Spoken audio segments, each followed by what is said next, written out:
नमस्कार विद्यार्थी मित्रों, आप सबका आज के इस वीडियो में हार्दिक स्वागत है। तो देखिए, पेपर क्रमांक 2 इनमें से प्रश्न पत्रिका क्रमांक 2 का गणित यह विषयों का स्पष्टीकरण सह आज के इस वीडियो के माध्यम से हम देखेंगे। तो देखिए, प्रश्न संख्या 92 में दिया हुआ है, यदि x बराबर 2 उसका घात 3 गुणाकार में 3 का घात 2 गुणाकार 5 का घात 3 और गुणाकार 7 का घात 3, इसी प्रकार y का भी दिया हुआ है और z का भी दिया हुआ है, तो x, y और z का महत्तम समर्पकता है, इस प्रकार निकलना है। तो देखिए, यहाँ पे x का दिया हुआ है, y का भी दिया हुआ है और z का घात सब दिया हुआ है। ठीक है, अब जब गुणनखंड दिया हुआ है तो अभी x, y और z का महत्तम जो समर्पकता है वह हमें निकलना पड़ेगा। तो देखिए, पहला हम अंक 2 लेते हैं। तो 2 में से, तो देखिए 2 में सबसे तीनों में यदि अवलोकन करते हैं तो यह घात आएगा। ठीक है, फिर यदि 3 को देखते हैं तो 3 को देखिए 3 को सबसे महत्तम ये लेना पड़ेगा। ठीक है, और 5, इसके बाद 5 को यदि देखते हैं तो 5 का देखिए यह घात आएगा, 5 का घात 2, इस प्रकार से। फिर 7 को यदि हम देखते हैं तो 7 में 3 ही सबसे छोटा है, अर्थात 3 यह आएगा। अभी अभाज्य गुणनखंड की जो न्यूनतम घात लेने पर, अभाज्य जो गुणनखंड है उसके न्यूनतम घात लेने पर देखिए किस प्रकार बनेगा। तो देखिए यहाँ पे 2, 3, 5 और 7 है। ठीक है, तो इन तीनों में से 2, 3 और 5 तीनों अंकों का वर्ग दिया हुआ है, अर्थात हम इस प्रकार से ले सकते हैं कि 2 गुणाकार में 3 गुणाकार में 5 और इसका वर्ग, और इसके साथ फिर से गुणनखंड करना है 3 का घात। तो देखिए, इन तीनों अंकों का गुणफल 3 से 5 को यदि गुनते हैं तो 15, 15 से फिर से 2 को गिनते हैं तो 30 और इसका वर्ग। ठीक है, और इससे गुणाकर 7 का घात 3, इस प्रकार से बन रहा है। तो देखिए, यह जो हल है, तो यह हल विकल्प क्रमांक जो देखिए बी है, यह विकल्प में दिया हुआ है, अर्थात विकल्प क्रमांक बी इसका सही उत्तर है। मित्रांनो, आपण जर का अभियोग्यता चाचणीची तयारी करत असाल तर आम्ही तुमच्यासाठी घेऊन आलेला आहे मिशन टेट बॅच असेल, टेस्ट सिरीज असेल किंवा पीडीएफच्या स्वरूपामधल्या ज्या नोट्स आहेत त्या नोट्स आहेत। आपल्याला जर का या नोट्स हव्या असतील, प्रत्येक विषयाच्या ज्या आहे हँड रिटन नोट्स आमच्या एक्सपर्ट असलेल्या टीमने या ठिकाणी बनवलेल्या आहे। आपल्याला जर काय नोट्स हव्या असतील तर त्याची फीस केवळ 299 रुपये आहे। आपल्याला स्क्रीनवरती जो नंबर दिसत आहे त्या नंबरला संपर्क करा आणि आजच या ज्या पीडीएफ फाईल आहेत त्या मागवून घ्या। या पीडीएफ फाईलचा उपयोग तुम्हाला येणाऱ्या अभियोग्यता चाचणीमध्ये नक्की होणार है। प्रश्न संख्या 93 में दिया हुआ है कि किसी घनाभ का कुल पृष्ठीय क्षेत्रफल 194 मीटर है, यदि उसकी लंबाई 8 मीटर तथा चौड़ाई 6 मीटर है तो उसका आयतन मीटर क्यूब में है। इस प्रकार का प्रश्न यहाँ पूछे गए हैं और 4 विकल्प दिया हुआ है। तो देखिए, दिया है कि घनाभ की जो लंबाई है, लंबाई कितना दिया हुआ है, तो लंबाई दिया हुआ है 8 मीटर, इस प्रकार से। अभी इसका चौड़ाई भी दिया हुआ है, तो चौड़ाई है 6 मीटर, इस प्रकार से। ठीक है, तो घनाभ का कुल पृष्ठीय क्षेत्रफल, तो देखिए घनाभ का कुल पृष्ठीय क्षेत्रफल दिया हुआ है कितना, 194 मीटर स्क्वायर, इस प्रकार से। अभी माना है कि घनाभ की जो ऊंचाई है, ऊंचाई हम उसे ऊंचाई बराबर हम ऊंचाई को हम h के इस प्रकार ले रहे हैं, ऊंचाई बराबर। अभी घनाभ का कुल पृष्ठीय क्षेत्रफल यहाँ पे दिया हुआ है, तो इसी के आधार पर हम इसे हल कर सकते हैं। तो देखिए, इसका सूत्र है 2 और कंश में b, इससे जोड़ना है क्या, b प्लस h, फिर h प्लस l, इस प्रकार से। ठीक है, इसके साथ l जोड़ना है, l plus b plus b plus h plus l, इस प्रकार से आएगा। अभी देखिए, इसका कुल जो पृष्ठीय क्षेत्रफल वह दिया हुआ है 194 मीटर, इस प्रकार से। अभी 2, इसके साथ देखिए जो l है वह कितना है 8 इस प्रकार से। ठीक है, बी भी दिया हुआ है कितना, बी दिया हुआ है 6 इस प्रकार से। देखिए बी 6 दिया हुआ है। फिर से यदि हम इसे हल करते हैं तो बी बराबर कितना 6 इस प्रकार दिया हुआ है और इससे h दिया नहीं हुआ है, अर्थात h जैसे कि वैसे। फिर से देखिए h प्लस लंबाई दिया हुआ है कितना 8 मीटर इस प्रकार से। यदि हम इसे फिर से यदि हल करते हैं तो देखिए इसका हल यानी कि 8 इसका हल कितना आएगा, तो इसका हल आएगा, तो देखिए दोनों ओर से हम यदि 2 से भागाकार करने पर यहाँ पे आ जाते हैं 97 इस प्रकार, और यहाँ पे आएगा कितना 48 और इससे 14 h इस प्रकार से।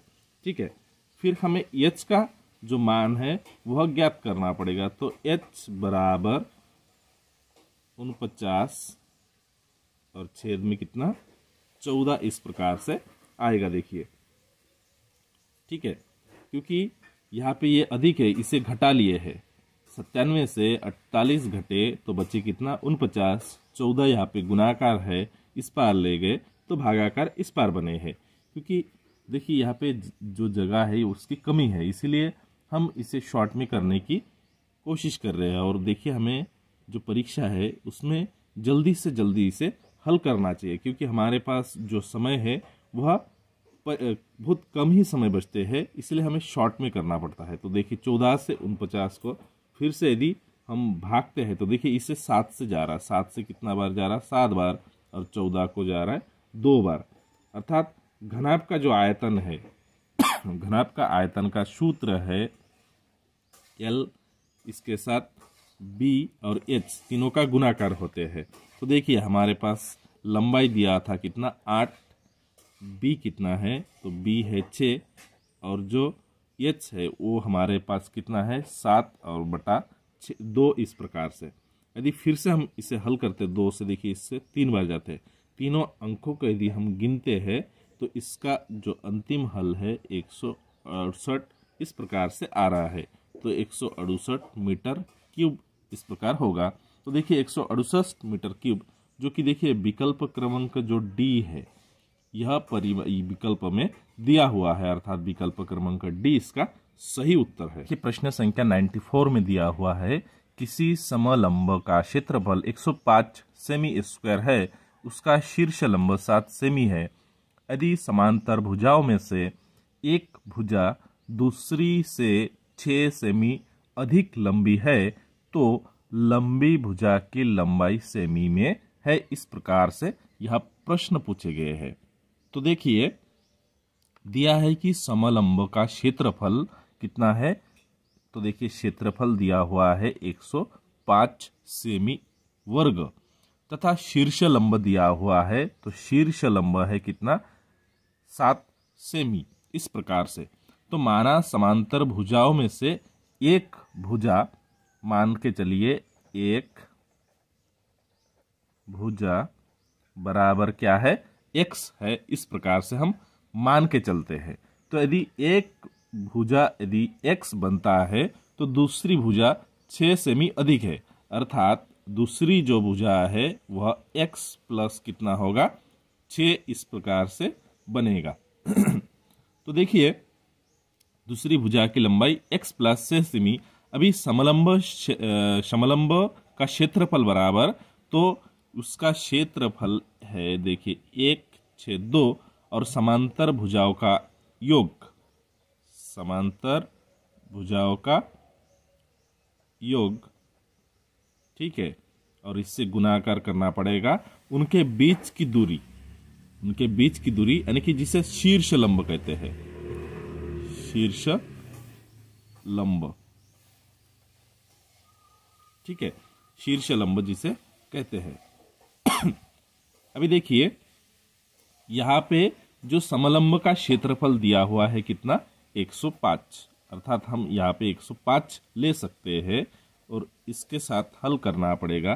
तो देखिए पहली जो भुजाएं थी वह x और दूसरी भुजा x प्लस कितना 6 इस प्रकार से, और इससे करना है शीर्ष लंब। तो शीर्ष लंब कितना दिया था, 6 इस प्रकार से, सॉरी 7 इस प्रकार से, शीर्ष लंब 7 इस प्रकार दिया हुआ है।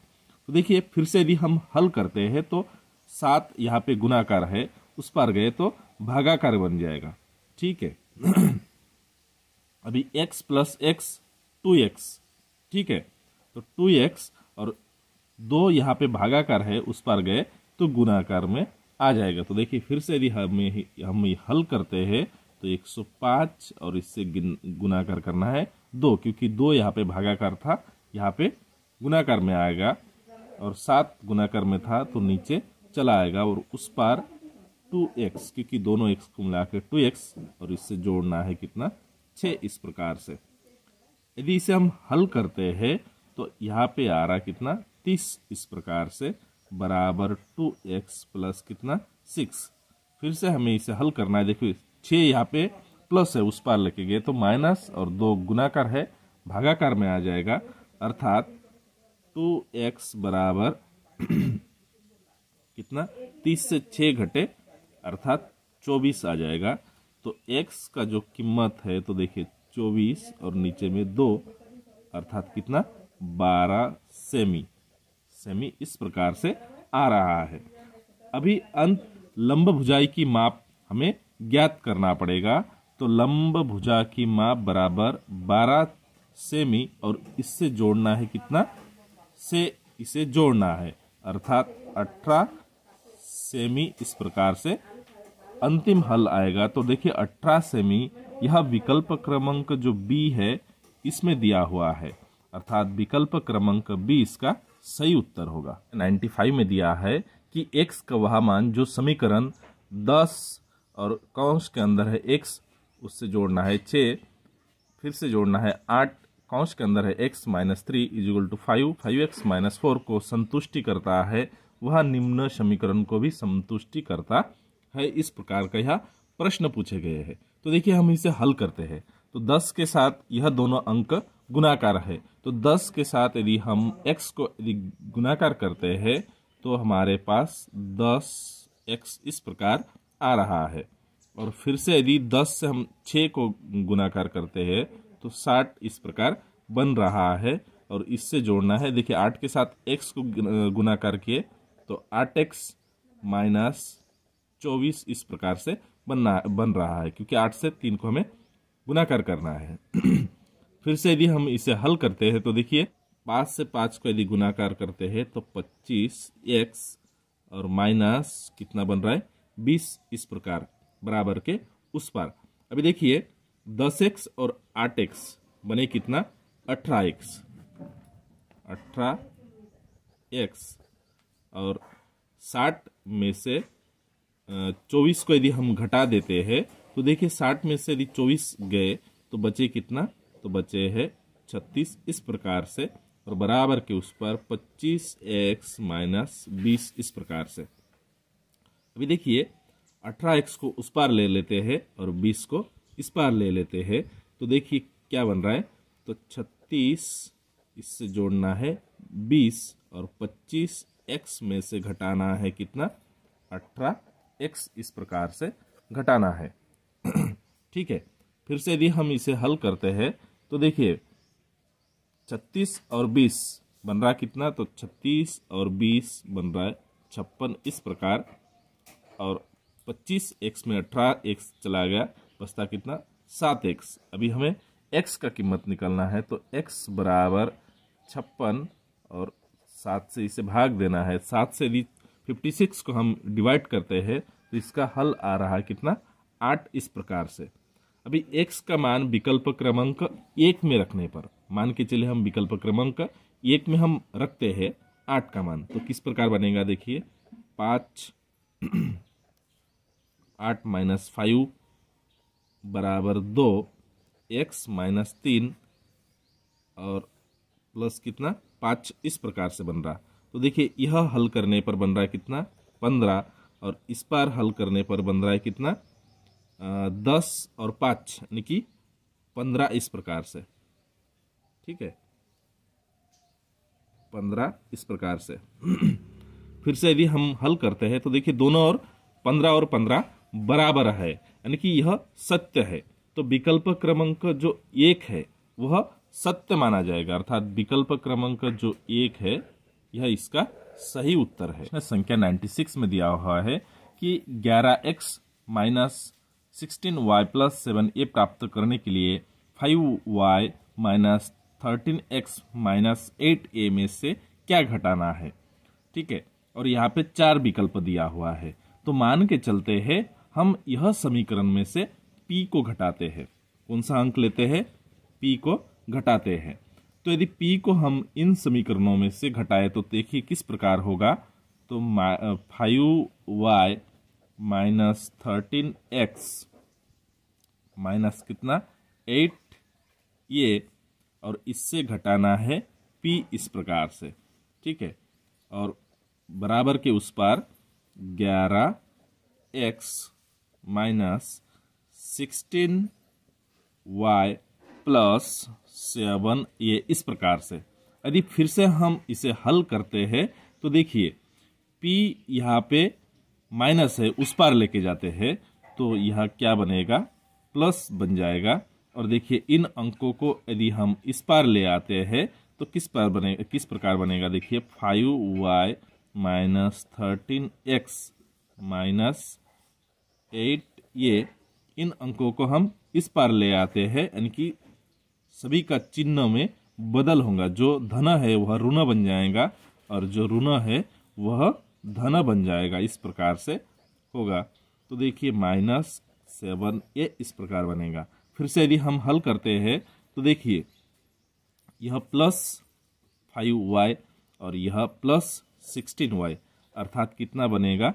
तो बनेगा 21y इस प्रकार से, दोनों को जोड़ने के बाद।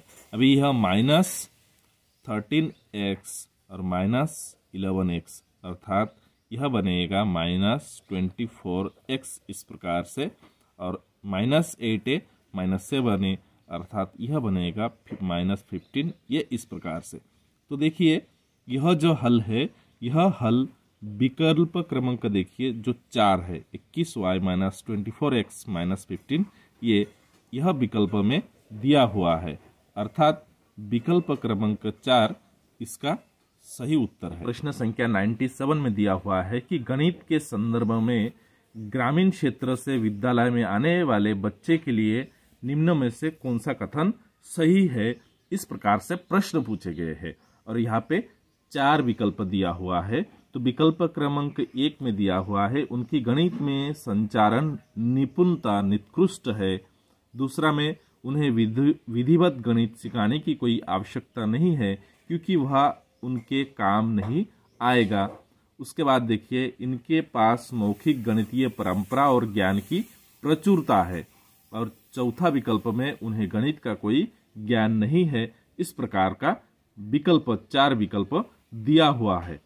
तो देखिए जो विकल्प क्रमांक 1 है उनकी गणित में संरचना निपुणता निकृष्ट है, तो यह विकल्प सही होता दिखाई दे रहा है क्योंकि गणित के संदर्भ में ग्रामीण क्षेत्र से विद्यालय में आने वाले बच्चे की गणित में संरचना निपुणता निकृष्ट है, इसलिए विकल्प क्रमांक 1 को सही उत्तर माना जाएगा। संख्या 98 में दिया हुआ है कि निम्नलिखित कथनों को पढ़िए, इस प्रकार का यह सूचना किए गए हैं। और देखिए पहला जो विकल्प है उसमें दिया हुआ है कि अभिगृहित प्रस्ताव है जिनमें मान लिया जाता है। दूसरा अभिगृहित विशेष प्रमेय है। तीसरा में अभिगृहित परिभाषाएं है। चौथा में अभिगृहित को सिद्ध करने पर वह प्रमेय बन जाता है। और निम्न में से कौन सा कथन सही है। और इसमें देखिए विकल्प दिया हुआ है फिर से ए और ए, केवल ए और ए। बी में दिया हुआ है ए और सी, यह दोनों कथन सही है। सी में दिया हुआ है ए और डी दोनों कथन सही है। और डी में केवल बी यह सत्य है। इस प्रकार से यह 4 विकल्प दिया हुआ है। तो अभी देखिए जो अभिगृहित है तो अभिगृहित विशेष प्रमेय है तो जिन्हें बिना सिद्ध किए सत्य माना जाता है। ठीक है, तो देखिए विकल्प क्रमांक बी में दिया हुआ है अभिगृहित विशेष प्रमेय है, अर्थात यह विकल्प को सत्य माना जाएगा। ठीक है। बाकी जो 3 विकल्प है यह सत्य कथन नहीं है। अर्थात जो विकल्प क्रमांक 4 है इसमें देखिए बताया है कि केवल विकल्प क्रमांक बी सही है, अर्थात यह विकल्प सही होगा। 99 में दिया हुआ है निम्नलिखित में से कौन सा कथन विद्यार्थियों द्वारा गणित में की गई अशुद्धियों के सामयिक निरीक्षण प्रकाश नहीं डालता है। इस प्रकार यह कथन किए गए हैं। देखिए पहला इसमें दिया है कि वे अध्यापिका का उसकी कक्षाओं की योजना तैयार करने में मार्गदर्शन कर सकती है। दूसरा विकल्प में उन्हें अनदेखा कर देना चाहिए। तीसरा में वह अधिगम का हिस्सा है और चौथा में वे जानकारी प्राप्त करने का मूल्यवान स्रोत है। इस प्रकार 4 कथन यहाँ पे दिया हुआ है। तो देखिए विद्यार्थियों द्वारा गणित में की गई अशुद्धिय जानकारी प्राप्त करने का मूल्यवान स्रोत है।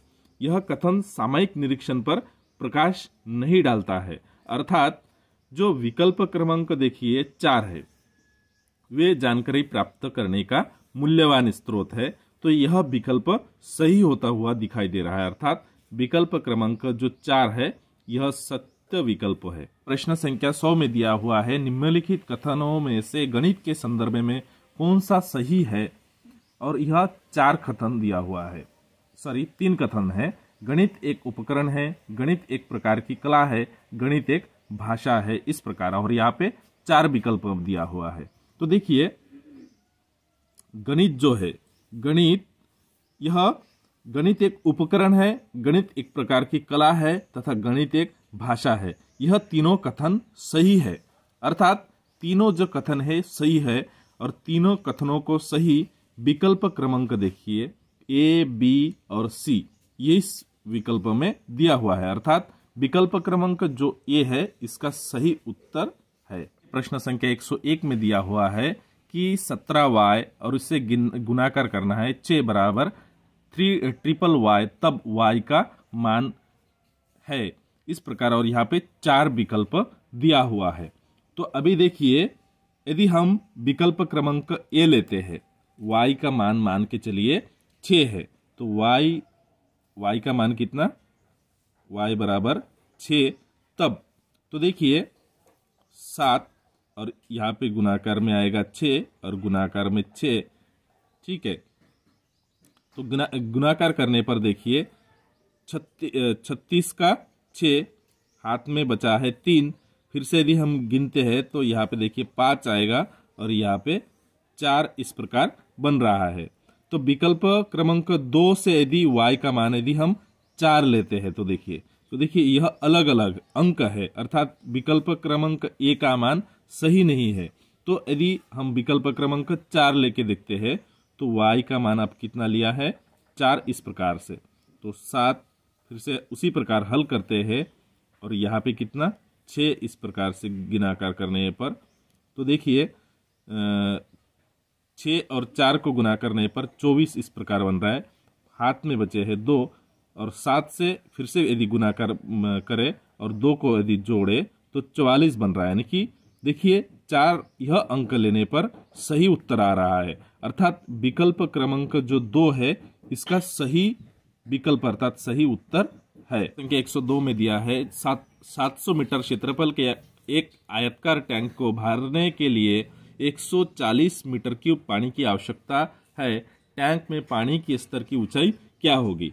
तो देखिए दिया है कि टैंक का आयतन कितना है 140 मीटर क्यूब है तथा टैंक का जो क्षेत्रफल वह कितना है 17 मीटर स्क्वायर है। तो टैंक का आयतन बराबर टैंक का क्षेत्रफल और उससे गुणाकार यदि ऊंचाई करते हैं तो यह हल आ जाएगा। तो देखिए किस प्रकार होगा। तो टैंक का आयतन यहाँ पे दिया हुआ है कितना 140 इस प्रकार से, ठीक है, और क्षेत्रफल दिया हुआ है 700 और इससे गुणाकार करना है क्या ऊंचाई गुणाकार करना है। फिर से यदि हम इसे हल करते हैं तो देखिए 700 यहाँ पे गुणाकार है उस पर लिखे गए तो भागाकार बन जाएगा, यानी कि ऊंचाई बराबर 140 और नीचे 700, शून्य और शून्य दोनों अंक कटे हैं। तो देखिए 14 में से 14 को यदि एक बार और 70 को कितना 5 बार, यानी कि 1/5 मीटर इस प्रकार का है। ठीक है, तो हमें यह मीटर में दिया हुआ है और सेंटीमीटर में निकलना है, तो इसे फिर से हमें 100 से गुणाकार करना है सेंटीमीटर में निकलवाने के लिए। तो देखिए 5 से 100 को कितना 20 बार जा रहा है, अर्थात 20 सेमी इस प्रकार बनेगा। तो देखिए 20 सेमी यह विकल्प क्रमांक जो ये है इसमें दिया हुआ है, अर्थात विकल्प क्रमांक ए इसका सही उत्तर है। प्रश्न संख्या 103 में दिया हुआ है कि गणित में नैदानिक परीक्षण का उद्देश्य है। तो देखिए पहला में दिया है माता पिता को प्रतिक्रिया देना, प्रगति रिपोर्ट करना, अंतिम अवधि की परीक्षण के लिए प्रश्न पत्र की योजना बनाना और बच्चे की समझ में अंतर जानना, इस प्रकार का यह विकल्प दिया हुआ है। तो देखिए गणित में नैदानिक परीक्षण का मुख्य जो उद्देश्य जो है तो बच्चे की समझ में अंतर जानना होता है और गणित की कक्षा में नैदानिक परीक्षण विद्यार्थियों की गणितीय समस्याओं को हल करने और गणित में उनकी रुचि पैदा करने में महत्वपूर्ण स्थान रखता है। अर्थात जो विकल्प क्रमांक जो 4 है इसका सही उत्तर है। कि प्रश्न संख्या 104 में दिया है निम्नलिखित में से मुद्रा के योग का कौशल्य पढ़ाने के लिए सबसे उपयुक्त रणनीति कौन सी है। और इसमें 4 विकल्प रोल प्ले, मॉडल का प्रयोग, बहुत सारी समस्या प्रश्न हल करना, आईसीटी का उपयोग, इस प्रकार। तो देखिए रोल प्ले रणनीति के माध्यम से विद्यार्थियों में वास्तविक परिस्थितियों की समझ को विकसित किया जा सकता है और इसके अंतर्गत विद्यार्थी कक्षा के अंदर असल जिंदगी से प्रेरित हो सकता है और क्रेता और विक्रेता बनकर मुद्रा के योग या उपयोग भी भलीभांति सीख सकता है। अर्थात जो विकल्प क्रमांक जो 1 है यह इसका सही उत्तर है। प्रश्न संख्या 105 में दिया हुआ है कि उच्च प्राथमिक स्तर पर गणित के अधिगम के लिए निम्नलिखित में से कौन सा सबसे अधिक आवश्यकता है और यह 4 विकल्प दिया हुआ है। किसी समस्या कोलर ने के विभिन्न तरीके की खोज करना, सभी सूत्रों को याद करना, शिक्षक बोर्ड पर जो लिखता है उसका सही ढंग से नकल करना, एक समस्या को कई बार हल करना। तो देखिए किसी समस्या को हल करने के लिए विभिन्न तरीकों की खोज करना उच्च प्राथमिक स्तर पर गणित अधिगम के लिए सबसे उचित और सबसे अधिक आवश्यकता है। अर्थात जो विकल्प क्रमांक जो देखिए 1 है, 1 इसका सही उत्तर है। प्रश्न संख्या 106 में दिया है नीचे तापमान डिग्री सेल्सियस में का एक डेटा से दिया गया है -6 डिग्री, -8 डिग्री, -2, 3, 2, 0, 5, 4, 8 डेटा का परिसर क्या होगा। तो देखिए डेटा का जो परिसर है तो डेटा का परिसर में अभिष्ट परिसर का अधिकतम मान और उससे घटाना पड़ेगा न्यूनतम मान। तो देखिए इसमें जो अभिष्ट जो अधिकतम मान है वह है 8 इस प्रकार से और जो न्यूनतम मान है वह है -8 इस प्रकार से। ठीक है, तो देखिए इससे घटाना पड़ेगा तो अधिकतम मान है 8 और इससे घटाना पड़ेगा क्या -8 इस प्रकार।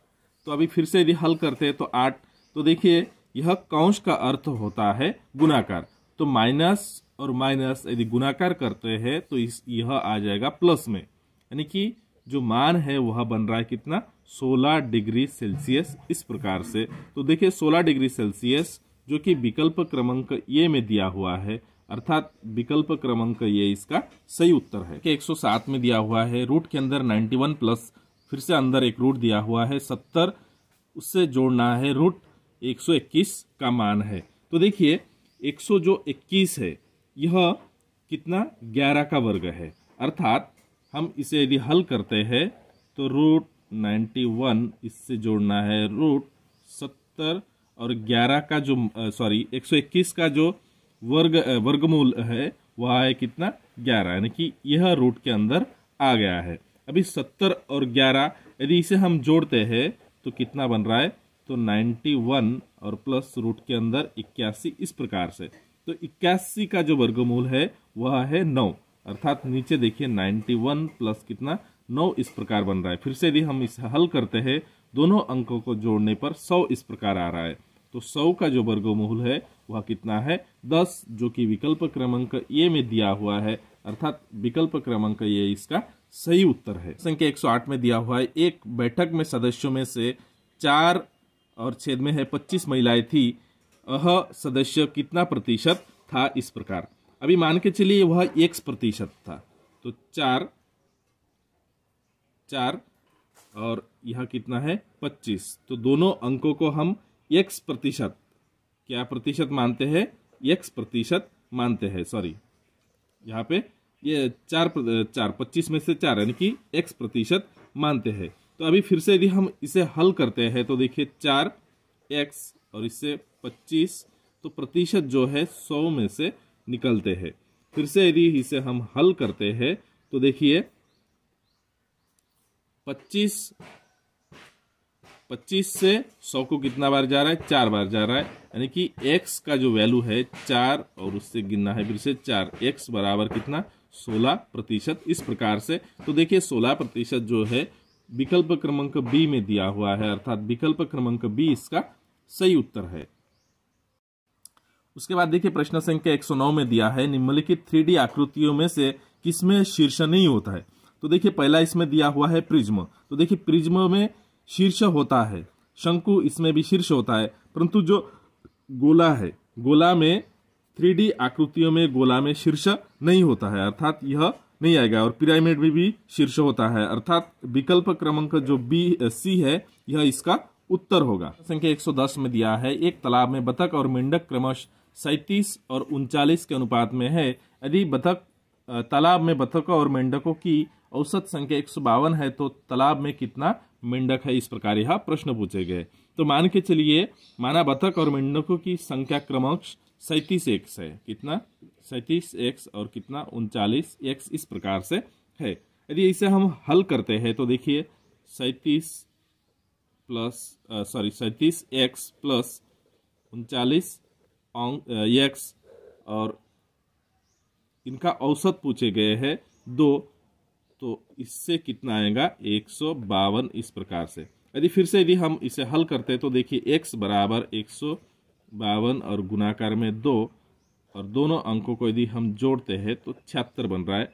तो इनको यदि हम हल करते हैं तो देखिए अंतिम जो हल है 4 इस प्रकार से आ रहा है, जो x का मान है। अभी प्रश्न में क्या पूछे गए, तो तालाब में कितने मेंढक है, तो मेंढक की जो अनुपात है वह 39x था, अर्थात 39 इससे गुणाकार करना है 4, 39 को यदि 4 से गुनते हैं तो 156 इस प्रकार से आ रहा है अंतिम हल, जो कि देखिए विकल्प क्रमांक जो सी है यह विकल्प में दिया हुआ है, अर्थात विकल्प क्रमांक सी इसका सही उत्तर है। संख्या पहली संख्या का 38 और दूसरी संख्या का 43%, पहली संख्या का दूसरी संख्या का क्रमश अनुपात क्या है, इस प्रकार का प्रश्न यहाँ पे पूछे गए हैं। तो देखिए x का कितना, तो x का 38%, ठीक है, बराबर y का कितना, तो y का 43% इस प्रकार है, अर्थात x और छेद में y इस प्रकार।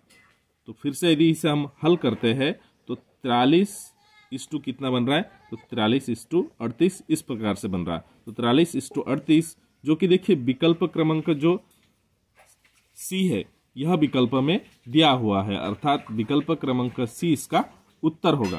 संख्या 112 में दिया है यदि किसी वृत्त की त्रिज्या r हो एवं व्यास d हो तो निम्नलिखित में से कौन सा संबंध सत्य होगा।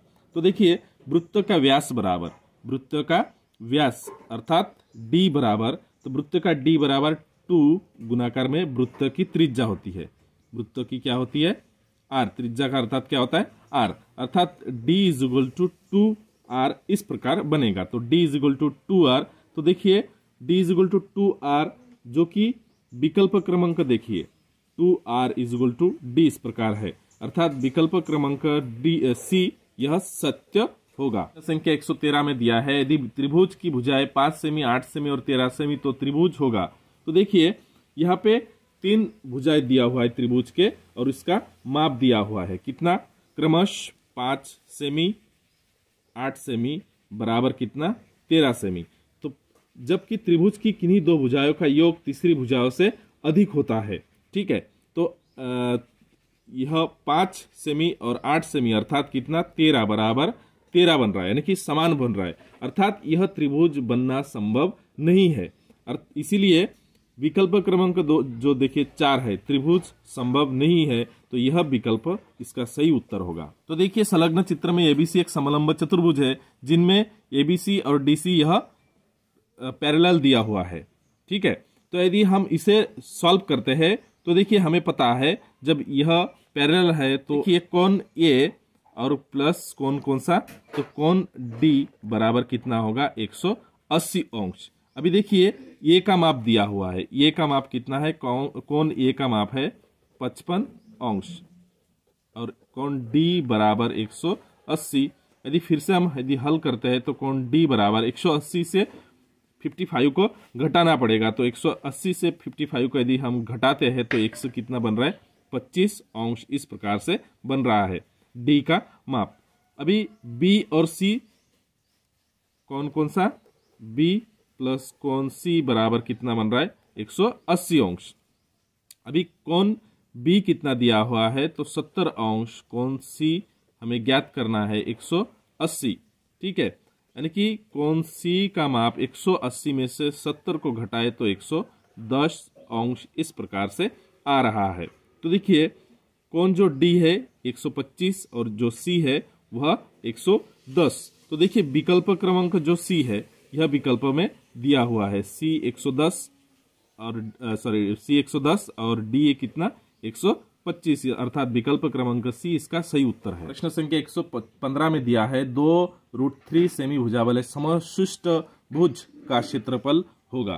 तो देखिए समशिष्ट का क्षेत्रफल है वह है 6 और इससे गुणाकार करना पड़ेगा कितना, √3/4 और भुजा का क्या वर्ग, तो भुजा कितना दिया है 2√3 और इसका क्या होगा वर्ग। इस प्रकार से यदि हम इसे हल करते हैं फिर से देखिए 6 गुणाकार √3/4 और भुजा का वर्ग अर्थात यह 4 आएगा, 2 का वर्ग और रूट और वर्ग कटेगा अर्थात कितना बचेगा 3। इस प्रकार से फिर से यदि हम हल करते हैं तो देखिए 18√3 वर्ग सेमी इस प्रकार से आ रहा है। तो 18√3 वर्ग सेमी जो कि देखिए विकल्प क्रमांक ए में दिया है अर्थात विकल्प क्रमांक ए इसका सही उत्तर है। ये प्रश्न संख्या 116 में दिया है संलग्न चित्र का अर्ध परिमाप क्या होगा। तो इसका अर्ध परिमाप अर्थात अभिष्ट जो आकृति है इसका सभी भुजाओं का योग और उससे 2 से भाग देना पड़ेगा क्योंकि अर्ध परिमाप पूछा है, ठीक है। तो यदि हम इसे जोड़ते हैं तो देखिए 10 और 2 3 4 और 8 इन चारों इन पांचों जो अंक है इनको यदि हम जोड़ते हैं तो 27 आ रहा है। तो 27 को कितना 2 से भाग देना पड़ेगा। यदि 27 को हम 2 से भाग देते हैं तो इसका उत्तर आ रहा है 13.5 आ रहा है अर्थात 13 और हाफ इस प्रकार से आएगा, जो कि यह उत्तर देखिए जो विकल्प क्रमांक डी है यह विकल्प में दिया हुआ है अर्थात विकल्प क्रमांक डी इसका सही उत्तर होगा। प्रश्न संख्या 117 में यहाँ पे एक आलेख आकृति दिया हुआ है और इसी आलेख आकृति के आधार पर नीचे दिए गए प्रश्नों को हल करना है। तो देखिए प्रश्न संख्या जो 117 है इसमें दिया हुआ है कि शेयर मूल्य में जुलाई 2003 से अगस्त 2003 के बीच लगभग कितना प्रतिशत की वृद्धि हुई है। शेयर मूल्य में देखिए जुलाई 2003, तो जुलाई 2003, ठीक है, जुलाई 2003 से लेके अगस्त 2003 के बीच, तो देखिए ये है जुलाई और ये है अगस्त, इस दोनों महीने के अंदर कितना वृद्धि हुई है। तो दोनों मूल्य में 40 की वृद्धि हुई है। देखिए दोनों के यदि हम तुलना करते हैं तो कितने 40 की वृद्धि हुई है। तो देखिए 40 यह उत्तर जो विकल्प क्रमांक बी है यह विकल्प में दिया हुआ है अर्थात विकल्प क्रमांक बी इसका सही उत्तर है। तत्पश्चात देखिए प्रश्न संख्या 118 में दिया है सितंबर 2004 से अक्टूबर 2004 के शेयर मूल्य में लगभग मूल्य प्रतिशत कमी आई है, ठीक है, कमी पूछे गए हैं, दोनों मूल्य में कमी पूछे गए हैं। तो देखिए दोनों की यदि हम तुलना करते हैं सितंबर 2003 और सितंबर 2004 में, तो देखिए दोनों में से इन दोनों की जो मूल्य है तो 7 की कमी है, दोनों की जो कमियां है कितना है 7 की कमी है। तो देखिए 7 यह विकल्प क्रमांक देखिए विकल्प क्रमांक बी में दिया हुआ है, तो बी यह विकल्प सही होता हुआ दिखता है। तत्पश्चात देखिए प्रश्न संख्या 119 में पूछा गया है कि जुलाई 2003 और मई 2003 के बीच शेयर मूल्य में कितने का अंतर है। तो देखिए दोनों यदि अंतर देखे जाए तो दोनों देखिए जुलाई में पूछे गए हैं, जुलाई और मई में, तो जुलाई और मई में 2003 में ही पूछे गए हैं। तो जुलाई और मई की जो अंतर है, तो दोनों की अंतर है 125 का। अर्थात इसमें जो प्रश्न संख्या 119 है, इसमें जो विकल्प क्रमांक ये है, इसमें देखिए ये विकल्प में 125 दिया हुआ है, अर्थात विकल्प क्रमांक ये इसका सही उत्तर है। प्रश्न संख्या 120 में पूछा गया है कि 3, 2, 3, 4 यह इस प्रकार आंकड़े और उसका बहुलक पूछा गया है। तो देखिए बहुलक मध्य तथा परिसर का मध्य है, इस प्रकार का अंतर पूछा गया है। तो देखिए बहुलक और बहुलक मध्य का अंतर हमें निकलना है। तो देखिए सबसे पहले हमें n निकलना है। तो देखिए सबसे पहले हमें मध्यांक निकलना है। तो मध्यांक बराबर क्या है, सूत्र के आधार पर n+1 और नीचे में कितना आएगा 2, इस प्रकार से। तो देखिए n कितना आएगा, टोटल आंकड़ा है 13, अर्थात n आएगा 13 और इससे जोड़ना है कितना 1, इस प्रकार से, और नीचे छेद में 2। फिर से यदि हम इसे हल करते तो 14/2 बराबर कितना बन रहा है, तो 7, इस प्रकार। अभी मध्य के बाद हमें बहुलक निकलना है, बहुलक, ठीक है। तो बहुलक किस प्रकार, जो सबसे ज्यादा पुनरावृत्ति वाला अंक है वही बहुलक होगा। तो देखिए इसे निरीक्षण करने के बाद जो 5 जो अंक है वह सबसे ज्यादा बार पुनरावृत्ति हुआ है, अर्थात बहुलक कितना आएगा 5, इस प्रकार से, ठीक है। अभी हमारे पास मध्यांक भी आ गया है कितना 7 और बहुलक आ गए 5, सर्वाधिक पुनरावृत्ति वाला अंक। अभी परिसर निकलना है। तो परिसर, तो परिसर देखिए सबसे बड़ा जो अंक है उसमें से 2 घटाना पड़ेगा। तो सबसे बड़ा अंक है कितना, तो 15, और इससे घटाना पड़ेगा कितना 2, अर्थात परिसर हमारे पास है 13, इस प्रकार से। अभी अभिष्ट मध्य बराबर, तो देखिए अभिष्ट मध्य में 5 बहुलक दिया हुआ है और 5 13 और कितना 3 से डिवाइड करना पड़ेगा। तीनों अंकों को यदि हम जोड़ते हैं तो 23 आ रहा है, किस प्रकार से 23, इस प्रकार से आ रहा है। यहाँ पे 13 है, सॉरी 17 बन गया था, 23 और यहाँ पे कितना 3 से इसे भाग देना पड़ेगा। 3 से 23 को यदि हम भाग देते हैं फिर से देखिए तो 7.67 इस प्रकार का हमारे अभिष्ट मध्य आ रहा है। तो 7.67 जो अभिष्ट मध्य है यह विकल्प क्रमांक देखिए सी में दिया हुआ है, अर्थात विकल्प क्रमांक सी इसका सही उत्तर है।